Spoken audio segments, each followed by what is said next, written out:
Enforcement ഡയറക്ടറേറ്റിന്റെ case ഒതുക്കാൻ കൈക്കൂലി ആവശ്യപ്പെട്ടവർ വിജിലൻസിന്റെ പിടിയിൽ. കൊല്ലം ജില്ലക്കാരനായ കശുവണ്ടി വ്യാപാരിയോട് ആവശ്യപ്പെട്ടത് 2 കോടി രൂപ. തമ്മനം സ്വദേശി വിൽസൺ, രാജസ്ഥാൻ സ്വദേശി മുരളി എന്നിവരാണ് പിടിയിലായത്. വിഷ്ണു സുരേഷ് കൊച്ചിയിൽ നിന്ന് ചേരുന്നതിന്റെ കൂടുതൽ വിവരങ്ങളുമായി. വിഷ്ണു, ഇതൊരു വ്യത്യസ്തമായ കേസാണല്ലോ. എന്താണ് ഈ ED കേസ്? അത് ഒതുക്കാൻ കൈക്കൂലി ആവശ്യപ്പെട്ടു. ഈ ഉദ്യോഗസ്ഥർ ആരാണ്? അതിന്റെ കൂടുതൽ വിവരങ്ങൾ എന്തൊക്കെയാണ്?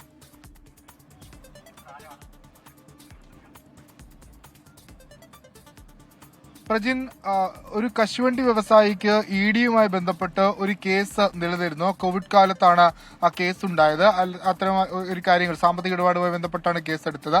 പിന്നാലെ ഈ കേസിന്റെ വിവരങ്ങൾ ഈ തമ്മനം സ്വദേശി, പിടിയിലായ തമ്മനം സ്വദേശി വിൽസണും ഈ രാജസ്ഥാൻകാരൻ മുരളിയും അറിയുന്നു.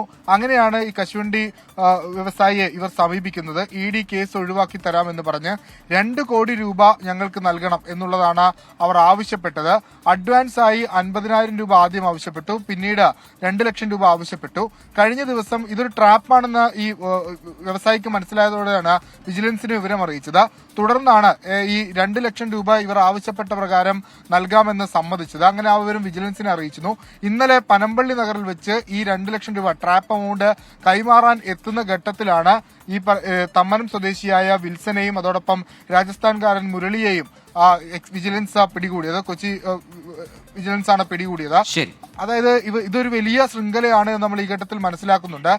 എൻഫോഴ്സ്മെന്റ് ഡയറക്ടറേറ്റുമായി ബന്ധപ്പെട്ട ഒരു കേസിന്റെ വിവരങ്ങൾ അവിടെ നിന്ന് ലഭിച്ച പശ്ചാത്തലത്തിൽ കൂടിയാണ് ഇത്തരത്തിലൊരു തട്ടിപ്പ് നടന്നത്. അതുകൊണ്ട് 2 കോടി രൂപയാണ് ഈ രീതിയിൽ ഈ കേസ് ഒതുക്കാനായി ആവശ്യപ്പെട്ടത്. അവരാണ് ഇപ്പോൾ പിടിയിലായത് എന്നതാണ് വിഷ്ണു സുരേഷ് കൊച്ചിയിൽ നൽകിയ വിവരം.